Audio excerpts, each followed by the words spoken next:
So these are my coworkers and audience. Thanks, guys. Welcome. You're the best. All right, so to start, I am not very good at introductions, but I'm pretty good at jokes. So what do you say to someone who's lactose intolerant? You say, no way. That aside, I'm Pauline Ferguson, and today I'm giving you a persuasive brief on protein, speaking from a researcher and as an athlete.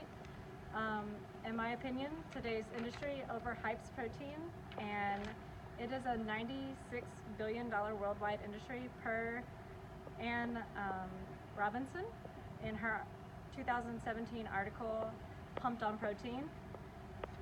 In terms of more protein per serving, that's not always best. In my previous brief, I talked about how much protein we need and stated that the average amount for a sedentary adult was 0.36 grams of protein per pound of body mass. But that amount is not universal. Just to give you some ideas of the general differentiations, in the first year of an infant's life, they need 50% more protein than that. Then from the 1 to 12 year mark, they need at least 28% more than the average sedentary adult. From there, that amount lasts you in calculations until you're 50.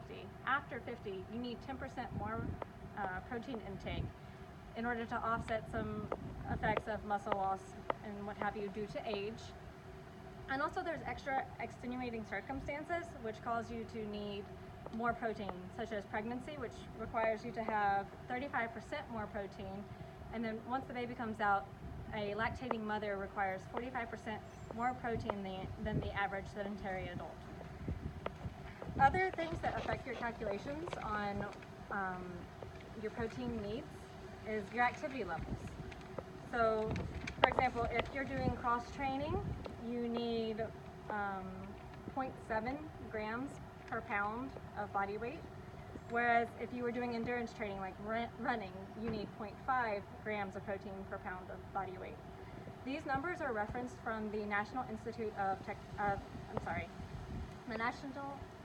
Health in their publishing in 2005 from the Dietary Intake Amount Reference Guide. So we know how much we need based on your varying levels, such as your age, activity levels, and other extenuating circumstances. Some other things which dictate protein sources or what kind of proteins you need. So once again, reaching back to my previous brief on protein, we have your complete and incomplete protein sources as sourced from David Byers in his 2019 publishings, where he states that your complete proteins are those which contain all 20 amino acids, whereas your incomplete proteins have one or more individually. I say this in saying your protein sources from whole foods, you know, with a piece of chicken, you get all amino acids needed from that protein. Whereas in a scoop of protein powder, you don't know the sourcings. So scoop versus chicken breast, what's the transparency? And then if your overall goals are health and wellness,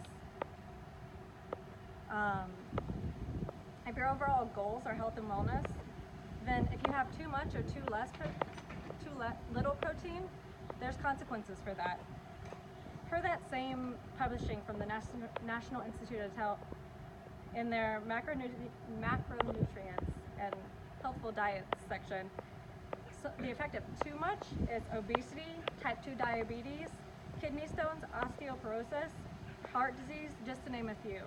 And then in terms of the too little, you have a compromised immune system, as well as stunted mental and physical growth in children. And after 60 days without protein, you'll die.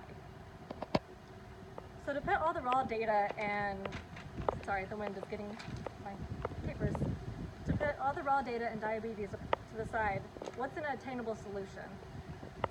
Eat whole food sources. When you see a chicken in front of you, it is made out of chicken. Also, in terms of cost per grams, citing 9.com, the overall comparison per dollar in the protein you get when it comes to a piece of chicken is 25.8 grams of protein, whereas in a scoop of your general protein supplement, you're going to look at 10.5 grams per dollar. So what does 50 grams of protein look like?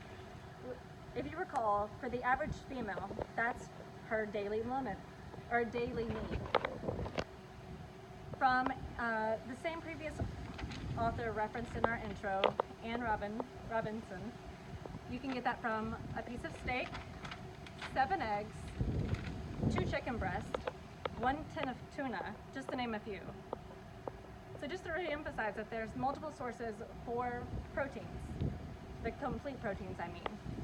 You have beans, nuts, grains, animals and their byproducts such as cheese, milk, eggs, which we already mentioned.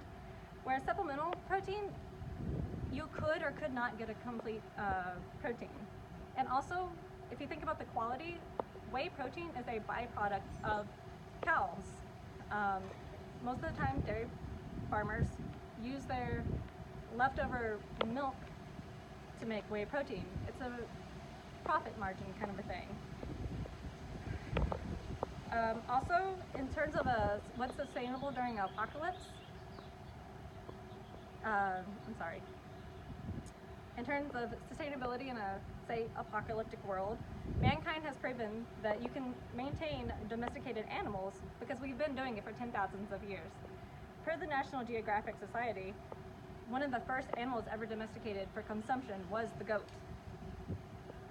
So aside from chasing down a cow with a cleaver, what does this look like? In terms of, in lieu of a shake, you could have some chocolate milk. Or, for example, in terms of convenience, myself, when I go backpacking, I bring a tub of peanut butter and some, I bring peanut butter as well as a can of tuna fish. It's portable, it's sustainable, and it travels well. But as a mother, I get it. When you're busy and you need your protein, or for example, you just don't feel like eating, a shaker of protein is so much easier. But as a mother, I also know that there's an emotional bond to actually making a meal. Per the proximity principle from Theodore Nuko, there's case studies that say that spending time around each other doing simple activities such as cooking, cleaning, and everything else like that establishes a cohesive bond between units. And a nation is built on families, and families are built in the kitchen. So before you reach for the shaker cup, maybe reach for a plate of chicken. Thank you for your time, and that's my brief for today.